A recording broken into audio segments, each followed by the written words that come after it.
प्रश्न पूछता है जो अभी हम तुम लोगों से पूछे। क्वेश्चन होता है कि दूरी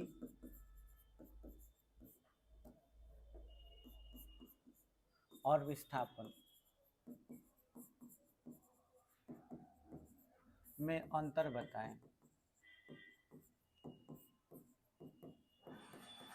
दूरी और विस्थापन में अंतर बताएं, ये प्रश्न पूछा जाता है, तो इसका जवाब कैसे देंगे।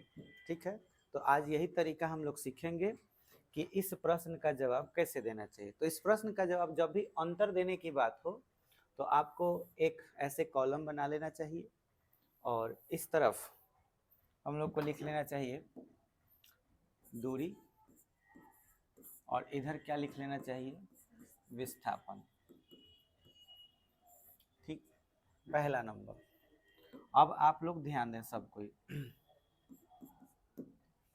पहला नंबर, आपने दूरी के बारे में दूरी का गुण पढ़ा था, दूरी के गुण, विस्थापन के भी गुण पढ़े थे। तो अब जरा वो गुण निकालिए अपने कॉपी में और दूरी के गुण में पहला लाइन पढ़िए, क्या है। ठीक है, दूरी का एसआई मात्रक मीटर होता है। अब आ जाइए विस्थापन में, उसमें पढ़िए। अब बताओ क्या ये अंतर है कि समानता है।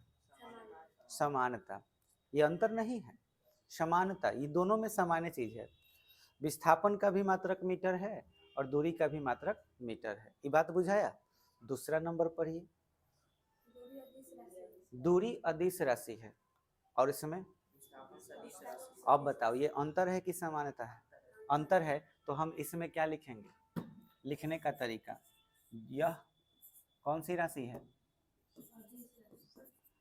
अदिश राशि है। यह अदिश राशि, यह शब्द किसके लिए कहा गया है, मन है तो यह मत लिखो, डायरेक्ट क्या लिखो, दूरी अदिश राशि है। तो बोलो इधर क्या लिखेंगे, एक नंबर में ही विस्थापन सदिश राशि है। बोलो समझ में आया। अब आप लोग ढूंढ के दूसरा अंतर बताइए खुद से। चलिए दूसरा नंबर आप बताइए कि क्या अंतर हो सकता है। अब आप लोग सोच सकते हैं और बता भी सकते हैं। दूरी का मान हमेशा धनात्मक, यस, और इधर दूरी का मान हमेशा धनात्मक होता है, इधर और विस्थापन का धनात्मक और दोनों हो सकते हैं। हाँ, तो अब बोलो क्या लिखेंगे, दूरी का मान क्या क्या हो सकता है, दूरी का मान हमेशा हमेशा धनात्मक होता है। अब बताइए इधर क्या लिखिएगा, विस्थापन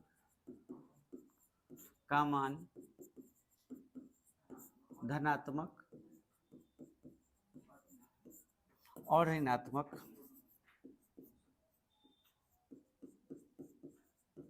दोनों हो सकता है। अच्छा, अब यहाँ लिखने का तरीका भी सीखो। ध्यान रहना है कि सब सामने सामने लिखाना चाहिए, ठीक है। अच्छा, तीसरा नंबर बोलो क्या होगा, दूरी का मान कभी भी शून्य नहीं है। अच्छा, और इधर विस्थापन का मान शून्य हो सकता है। तो आंसर में क्या लिखेंगे, दूरी का मान कभी भी शून्य नहीं होता है। अब इधर क्या लिखिएगा, विस्थापन का मान हमेशा नहीं, विस्थापन का मान शून्य हो सकता है। अच्छा, कोई यहीं से सवाल उठा के पूछ दिया कि कैसे, तो क्या बताओगे, विस्थापन का मान शून्य हो सकता है लेकिन दूरी का मान शून्य नहीं होता है। इसको अगर बताना हो कैसे एग्जाम्पल देके तो बता सकता है सब। तो बहुत ही सिंपल एग्जाम्पल है, एक गेंद को ऊपर फेंको, मान के चलो गेंद ऊपर फेंका, 10 मीटर गया मान के चलो, फिर नीचे आया 10 मीटर, तो कितना दूरी हुआ, 20। विस्थापन कितना हुआ, 0, क्योंकि 10 ऊपर गया था +10 और नीचे आया तो -10, 10 और -10 क्या हो गया, जीरो, फिर से अपने हाथ में आ गया कि नहीं, तो इस तरह से विस्थापन जीरो हो गया। तो बहुत सारे सिंपल एग्जांपल है। अब तुमसे कहें कि यहाँ से चल के जाओ, गेट पर जाओ, और गेट से घूम करके फिर ऐसे चलते हुए फिर यहीं पे आ जाओ, तो तुम दूरी तो चले, लेकिन तुम्हारा विस्थापन क्या हुआ, जीरो। जहाँ से चले थे उसी जगह पर आ गए। बोलो, क्लियर हुआ? आगे और क्या अंतर हो सकता है? इतना लिख दोगे तो काफी है दूरी के लिए, लेकिन एक और चीज हम तुमको लिखवा दे रहे हैं 4 में। दूरी का जो फॉर्मूला होता है, दूरी बराबर वो होता है चाल गुना समय। अब ये कहाँ से आया, ये आपको आगे आज पढ़ाएंगे, ठीक है। अच्छा, एक और इधर क्या होगा, दूरी के जगह पर विस्थापन। तब विस्थापन का जो फॉर्मूला होता है वो होता है वेग गुना समय। समझ में आया? तो ये एग्जाम में पूछता है, 5 मार्क्स के लिए पूछेगा, तो बनाने आ जाएगा। अब आज के बाद कभी पूछेंगे तो बता दोगे। तो ऐसे बनाते हैं कॉन्सेप्ट पढ़ने के बाद। तो अब हम अगले कॉन्सेप्ट पर आते हैं। ये तो आपको समझ में आ ही गया। आज हम लोग को सीखना है चाल के बारे में, यानी इंग्लिश में इसको बोलते हैं स्पीड। चाल सीखने के बाद हम लोग जो सीखने वाले हैं उसका नाम है वेग। यानी ये दो चीजें हम लोग सीखेंगे, चाल और वेग। यानी कि इस वेग को इंग्लिश में बोलते हैं वेलोसिटी। वेलोसिटी। तो दो चीजें हम लोग सीखेंगे, एक चाल सीखेंगे, फिर क्या सीखेंगे, वेग। चाल किसे कहना चाहिए, तो इसे समझते हैं। मान के चलिए कि आप यहाँ पॉइंट ए पर हैं, मान के चलो गरखा में हो, तो गरखा के लिए जी लिख दिए, और तुमको जाना है हाजीपुर, ठीक है। अब गरखा से हाजीपुर जाना है तो इतना सीधा रास्ता तो है नहीं। गरखा से हाजीपुर जाने के लिए जो रास्ता है आपका वो टेढ़ा है, कुछ इस टाइप का। ऐसे मान के चलिए, ऐसे मोड़ है रास्ता में, और हमको कहाँ जाना है, हाजीपुर। सीधा जाने का कोई रास्ता तो है नहीं, ठीक है। तो इसका कुछ तो दूरी होगा, कुछ तो लंबाई होगा। मान के चलो कि 40 किलोमीटर टोटल दूरी है यहाँ से, गरखा से हाजीपुर। जब हम यहाँ तक आए तो 1 किलोमीटर पुर गया, फिर यहाँ तक आए तो फिर 1 किलोमीटर और पुर गया, तो टोटल कई किलोमीटर हो गया। ऐसा ही फिर आगे बढ़े तो फिर 1 किलोमीटर और हो गया। ऐसा ही 1 ही किलोमीटर पुरते पुरते टोटल यहाँ तक कितना हो जाएगा, 40 हो गया। अब हम तुमसे कहें कि तुम गाड़ी अगर चला करके जा रहे हो, हाजीपुर जा रहे हो, तुम 1 किलोमीटर जब चले तो तुम्हारा टाइम जो लगा, 1 किलोमीटर जब चले तो तुम्हारा टाइम आधा घंटा लगा। तो 2 किलोमीटर चलोगे तो तुम्हारा टाइम 1 घंटा लगेगा। मान के चलो यहाँ से यहाँ तक चलने में तुमको कै घंटा लग गया, 1 घंटा। घंटा का इंग्लिश होता है आवर, है ना। तो इसलिए 1h बोलते हैं, 1h मतलब 1 आवर। तो 1 घंटा में कितना किलोमीटर चला तुम, 2 किलोमीटर। तो ये बताओ फिर अगिल का 1 घंटा में कितना चलोगे, फिर अगिल का 1 घंटा में 2 किलोमीटर। तो 2 घंटा में कै किलोमीटर। अब ये हिसाब से बताओ यहाँ तक पहुँचने में कितना समय लगेगा, 20 घंटा।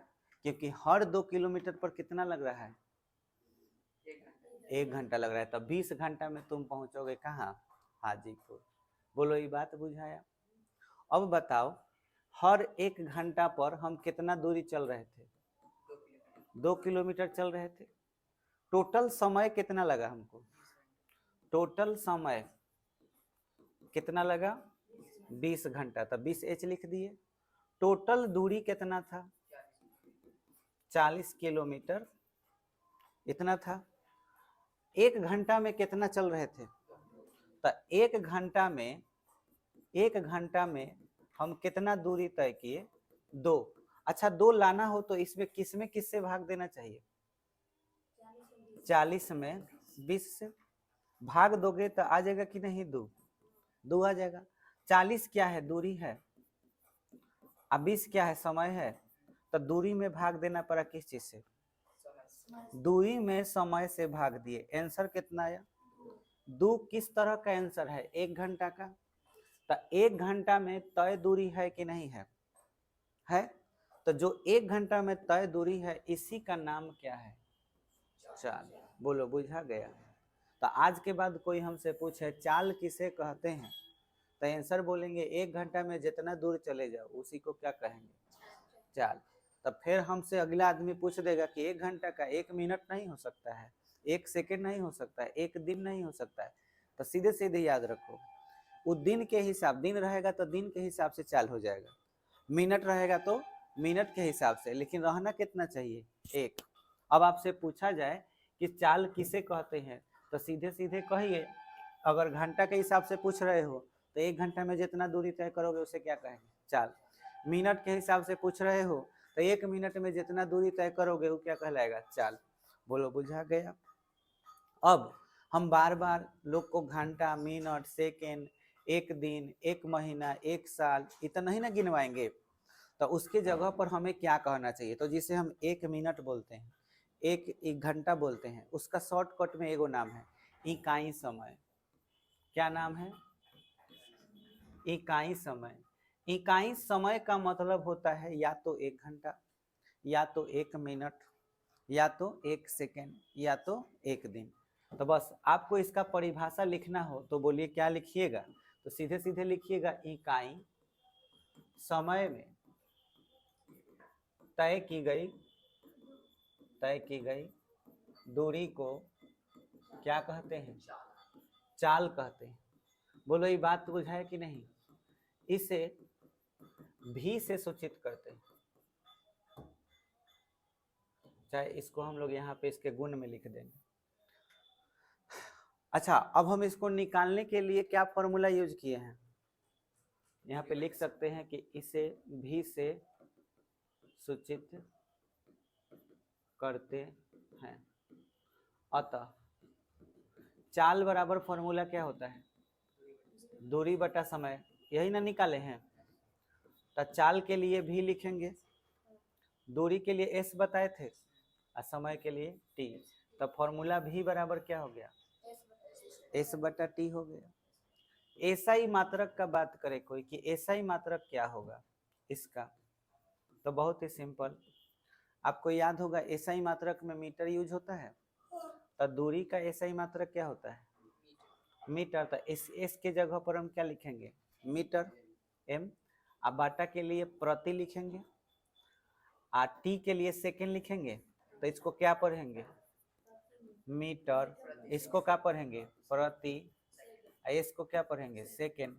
तक कोई पूछे कि चाल का ऐसा ही मात्रक, मीटर प्रति सेकेंड। इसको एक और तरीका है लिखने का, एम और एस के माथा पर -1, एम एस का पावर -1, क्योंकि एस का पावर 1 है, बाटा के ऊपर जाएगा तो क्या हो जाएगा, -1। तो इसको भी मन करे तो पढ़ सकते हो मीटर प्रति सेकेंड। बोलो क्लियर हो गया है। अब तुम थोड़ा सा सोचो, रास्ता कैसा था, टेढ़ा मेढ़ा था, वही रास्ता सीधा रहता। तो उस चीज के में जहां दूरी हम लिख रहे थे उसके जगह पे क्या लिखते, सीधा रास्ता के लिए जो दूरी होता है, याद करो उसको विस्थापन कहा जाता है। आए बताएं, तो जहां दूरी है बस खाली वहां क्या आ जाएगा, विस्थापन। तो उस कंडीशन में चाल का नाम बदल करके वेग हो जाएगा।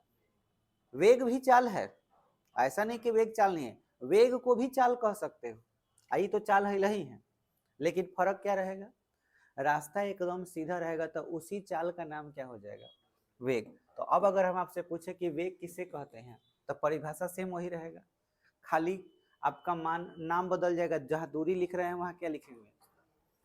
हाँ, जैसे यहाँ देखो, इकाई समय में तय की गई दूरी को क्या कहते हैं, चाल। तो बोलो इसमें कहाँ कहाँ बदलाव होगा,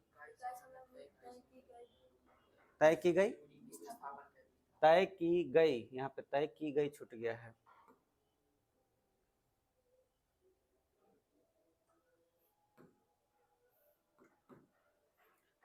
तय की गई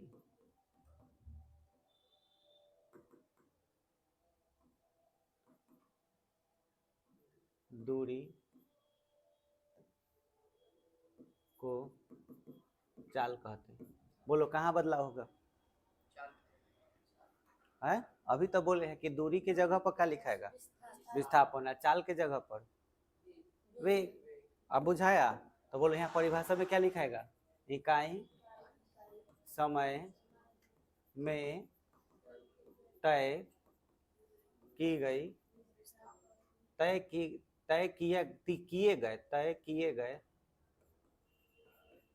गए विस्थापन को वेग कहते हैं। अब चूंकि ये भी तो चाल है, तो इसे भी हम किस चीज से सूचित करेंगे? इसे भी भी से सूचित करते हैं। बात समझ में आया?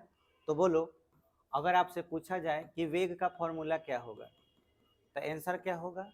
विस्थापन बाटा में समय। क्योंकि जहां दूरी था उस जगह पर क्या आ जाएगा?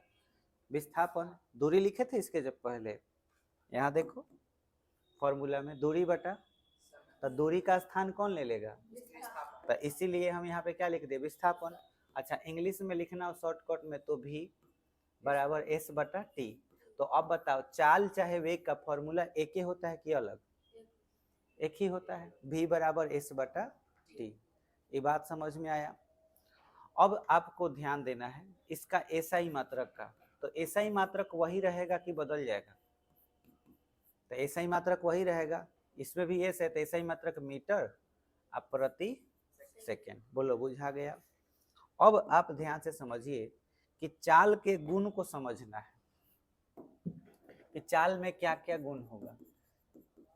चाल के गुण, तो जरा आप दूरी के गुण में निकालिए, क्या पढ़े थे? पहला नंबर में क्या पढ़े हो? आए? दूरी का एसआई मात्रक। तो बोलो, इसमें पहला गुण क्या होगा? चाल का एसआई मात्रक। बोलो क्या होता है? अभी बताए हैं, मीटर प्रति सेकेंड होता है। बोलो, समझ में आया? अच्छा, यही चीज अगर हमको वेग में लिखना होता, ठीक है, वेग के गुण, तो बताओ पहला नंबर में हम क्या लिखते? वेग का पहला नंबर, वेग का एसआई मात्रक। बोलो क्या लिखेंगे? मीटर प्रति सेकेंड होता है। बुझा रहा है कि नहीं? कि बाउंस कर रहा है? समझ में आ रहा है ना? चलो अब बताओ जल्दी से, दूसरा नंबर क्या पढ़े हो? तो बताओ चाल कौन सा राशि होगा? चाल के फॉर्मूला क्या होता है? दूरी बटा समय। तो दूरी भी अदिश और समय भी अदिश, तो चाल भी क्या होगा? अदिश। तो हम यहाँ पे क्या लिखेंगे? चाल कौन सी राशि है? अदिश राशि है। मतलब चाल में दिशा नहीं होता है। अब वही अगर वेग की बात करें तो बताओ वेग में क्या होगा? वेग कौन सी राशि होगी? वेग का फॉर्मूला, वेग का फॉर्मूला अभी पढ़े, विस्थापन बटा समय। तब विस्थापन कौन सा राशि है? सदिश। तो इसलिए वेग भी क्या होगा? सदिश। तो बोलो इसमें क्या लिखेंगे? वेग कौन सी राशि है? सदिश राशि है। अच्छा, अब बताओ दूरी में क्या पढ़े हो? आए? तो यहाँ पे क्या लिखेंगे? चाल को भी से सूचित करते हैं। तो अब बताओ वेग में क्या लिखाएगा? वेग को भी से सूचित करते हैं। अब बताओ इसके बाद दूरी का मान कभी शून्य नहीं होता। तो आंसर क्या लिखेंगे इसमें? नहीं, दूरी का मान शून्य नहीं होता है, उसके पहले और लिखवाए होंगे। ये लिखवाए हैं, तो दूरी के जगह पे बताओ क्या लिखाएगा? चाल। अब बोलो क्या होगा? चाल बड़ा होगा, ठीक है। किससे बड़ा होगा? वेग से बड़ा होगा। समझ में आया? और बराबर भी होगा, ये दोनों चीज हो सकता है। ये बात क्लियर हुआ? चाहो तो इस चीज को उसमें भी लिख सकते हो, लेकिन इसमें हम क्या लिख देंगे? वेग।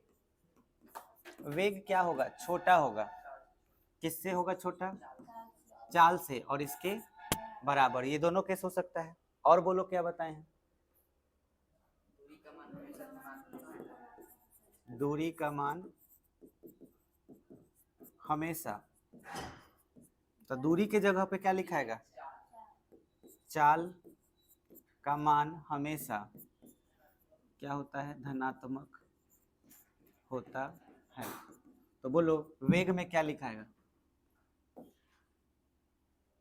वेग में बताओ क्या लिखोगे? वेग का मान धनात्मक और ऋणात्मक दोनों हो सकता है। मतलब हो सकता है, प्लस भी हो सकता है और माइनस भी हो सकता है। अब बताओ चाल में क्या लिखोगे? चाल में और कुछ लिखवाएं तो इसमें क्या लिखेंगे? चाल का मान कभी भी शून्य नहीं होता है। अच्छा, इसमें वेग का मान शून्य हो सकता है।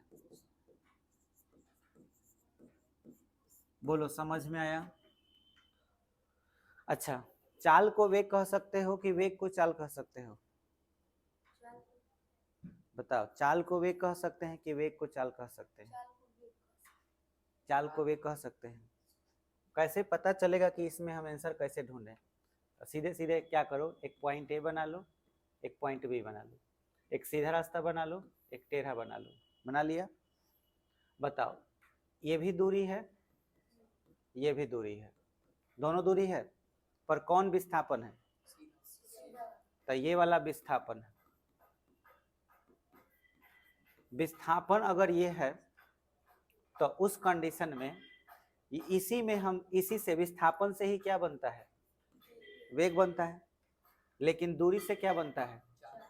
चाल। ये बात बुझाया? अब बताओ हमको, कि टेढ़ा वाला को दूरी कह सकते हैं, टेढ़ा वाला को क्या कह सकते हैं? सीधा वाला को दूरी कह सकते हैं, और क्या कह सकते हैं?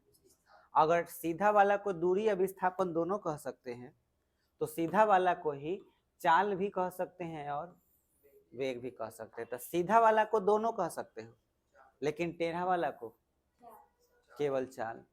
अब बुझाया? अब बताओ, क्या हम चाल को वेग बोल सकते हैं? नहीं। अगर चाल को वेग बोल सकते हैं तो इस चाल को भी तो वेग बोल सकते थे, लेकिन ऐसा है नहीं। वेग को क्या बोल सकते हैं? क्योंकि इसमें वेग है इसलिए वेग को क्या बोल सकते हैं? चाल। लेकिन चाल को वेग नहीं बोल सकते हैं क्योंकि ये कैसा है? टेढ़ा है। बोलो बुझा गया? तो एक अंतर ये भी हो गया। बोलो इसमें क्या लिखेंगे? चाल का मान कभी, अच्छा, चाल को वेग नहीं कह सकते हैं। समझ में आया? इसमें क्या लिखोगे? वेग को चाल कह सकते हैं। बोलो समझ में आ गया? अब आपसे हम सवाल पूछ दें। क्वेश्चन है कि चाल और वेग में अंतर बताएं। तो बताइए, क्या ये सवाल बना लीजिएगा? कॉलम बना के बना लीजिएगा। तो ये काम आपका होमवर्क रहेगा, इसे बना करके लाना, ठीक है? और हम जब पूछेंगे तो बताना भी होगा। क्लियर हो गया? चलिए अब आप लोग बढ़िया से इसको नोट कर लीजिए।